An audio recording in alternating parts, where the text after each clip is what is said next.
Alright, we're here today. We're going to go over the eScene 42-liter backpack with the 10-watt solar charger combo. It all comes together as a kit. It also includes a 10,000 milliamp battery with 2 ports out, a 1 amp out, and a 2.1 amp out as well. So first we're going to break it down. We'll go over the solar panel and the battery that it came with, and then we'll go over the features and functionality of the backpack. I like everything about this. It's a really cool setup. So we're going to dive right in and get started with the solar panel. Alright, so this is the solar charger when it's nice and folded up. It folds up very compactly. It's super thin, about yay big. It's really the smallest solar charger I've seen that will actually charge your phone, and it does a pretty good job of that. I'll throw a graphic up here. It would charge the 10,000 milliamp battery that it came with at a pretty nice clip under full sun. It was 4.71 volts at 1.31 amps, which comes out to 6.17 watts. That's not bad. Likewise on my Note 4 phone, I don't have a graphic of it because I was charging my phone. I couldn't take a picture. But on the Note 4, it would charge it at like 0.98 watts. I'm sorry, 0.98 amps. Pretty fast, and it was something like 4.5 watts, somewhere in there. But it would charge the phone at a pretty nice clip. When my phone's plugged into a home charger with it on, it will draw 1.15 amps exactly. It always is at 1.15. So it comes close to the home charger, not quite as quick, but it definitely will charge your phone. I would say it's probably going to take 4 hours or so under full sun to fully charge a phone like a Note 4.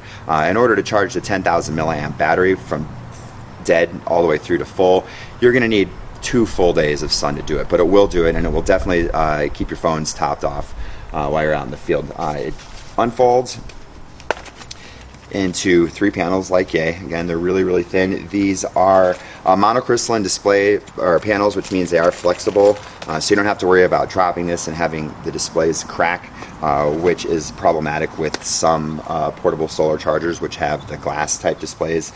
The polycrystalline displays, those will crack. They'll still work, but you got to be kind of gentle with them. With this, you can toss it around. It's going to be tough. You can just stuff it into the bag. You don't have to worry about things banging up against it. It's not going to break. On the back side of it here, you can see it just has a little pouch area right here which holds the USB cable that it comes with. This is the USB cable. It is about yay long enough to reach from the charger into the backpack where you keep the battery, and then there's one charging port right here, and you can kind of see this. I'll pop this open so we can see it.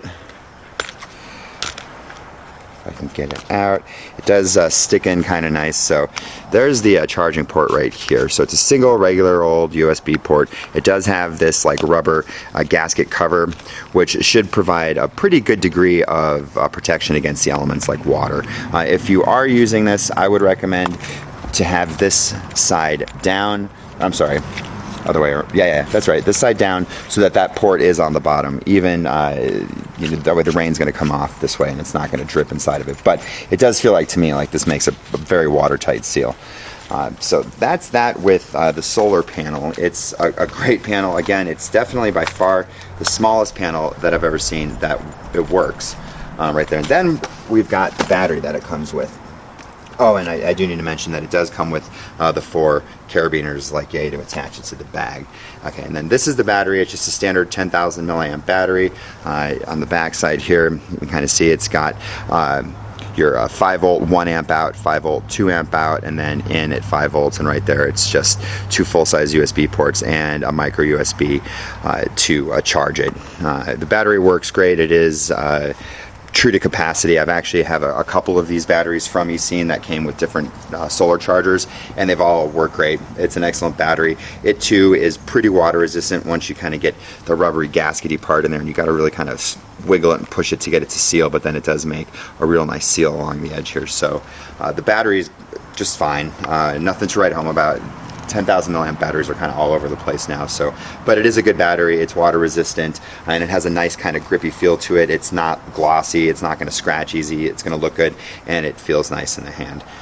So now we're going to get into the actual backpack. We've got the backpack right here. So it has plenty of storage space. We've got the pocket in the front right here, which looks like you might want to put a like a sleeping bag in, but the sleeping bag is not going to fit. This is just a 42-liter pack. It's not big, but you can fit, you know, clothes, shoes, anything like that that's this size in here. And then on the inside there is a divider, and you can unzip it, and that will give access to the entire thing all the way through the bottom, or you can zip it up and it turns this into its own little compartment. There is a space around the side inside of here, and it's kind of hard to see where you can go all the way up into the bag, but the center part, the majority of it stops with that seal. The fit and finish on it feels good. All the stitching seems pretty solid.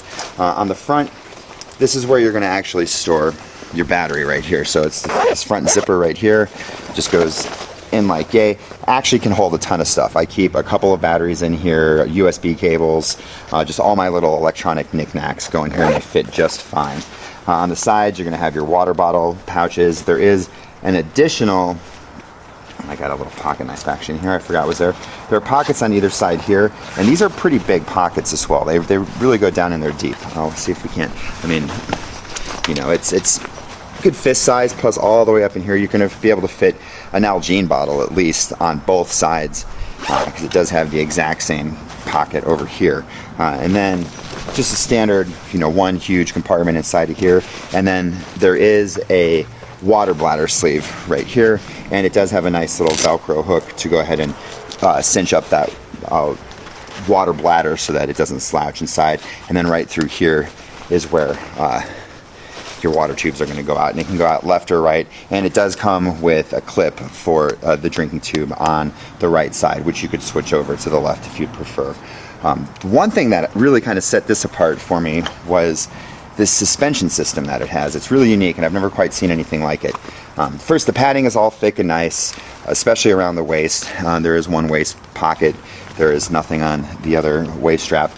But as you can kind of see here, the bag doesn't really touch your back. It's suspended slightly away from your back, and it's kind of hard to see, but on the inside, and I don't know if we can see this here, but there's these, it's almost these plastic suspension arms, and they're like swing arms, or like those the spring leaves that you'd see in a truck. And it really does a good job of providing shock support on your back, and also providing a lot of cool air to come in through the back. It really, you feel it on your shoulders, and then you feel it on your hips or your waist. I've loaded this bag up pretty full. I carry a 40-ounce water bottle in it, a 13-inch laptop, clothing, some USB accessories, an external battery. It's kind of my daily commuter bag for the last week, and it's awesome. I will have to forewarn you, I'm about 5'9", I'm not super tall, and I'm pushing the limit on how tall you can be to wear this so that this sits on your hips and it isn't going into the middle of your back. If you really want to load it up, you're not going to want to be 5'10" would be the most. And then probably as short as you can get. You can just cinch the shoulder straps up. And then it does have a nice little handle right here. There is lots of places to attach stuff. This is where you're going to attach the solar panel, and again they've got them on the bottom right here. A little spot to maybe hook up, like, I think they meant for like an ice axe down here. I don't know if you're going to be using this in an environment where you would actually need an ice axe, but you can attach walking poles, whatever. Underneath, at the very bottom right here, there's actually a rain cover. Now, it didn't come with the rain cover. It was supposed to. I reached out to Gridley at eScene, and they're sending me another one, but I pulled one that looked identical from another bag I have. So this is basically it. You pull it out, it goes over. When it's not in use, you can stuff it under here, and it does attach to the interior of the bag here, so you're not going to lose it. Based off the color, these rain flies look exactly the same. This one's probably a little bit bigger because it came off of a 65-liter bag, so the rain cover you're going to get is going to be smaller, and it's not going to take up quite as much space in here. I just haven't received the replacement rain cover yet. So the stitching seems good. The piping is solid. You know, down here you can really feel that there's thick piping inside around here. Everything looks nice. All in all, I think it's a great bag. On the top, I guess I'll go over this. There's a storage right here on the outside that's accessible, and then you flip it over, and there's storage on the inside as well. I think that's it. We've gone over all the pockets. A nice handle to carry it by, and I do carry it by this handle all the time when it's fully loaded up, and so far it doesn't seem to be tearing or anything. There's no wear at all on the stitches. All of the nylon is thick and it feels pretty robust. The padding is nice. It's got a nice back pad right here, some down here for your waist. But again, it's just, you don't feel anything, and it stays so cool because the bag doesn't actually ever touch your entire back. I think it's just a brilliant design. So yeah, so that's it. All in all, super cool system. I love it. I use it for my daily commute. It's how I take all my stuff in with me to work. So if you have any questions or anything like that, feel free to ask in the comments below, and I will do my best to answer. Thanks.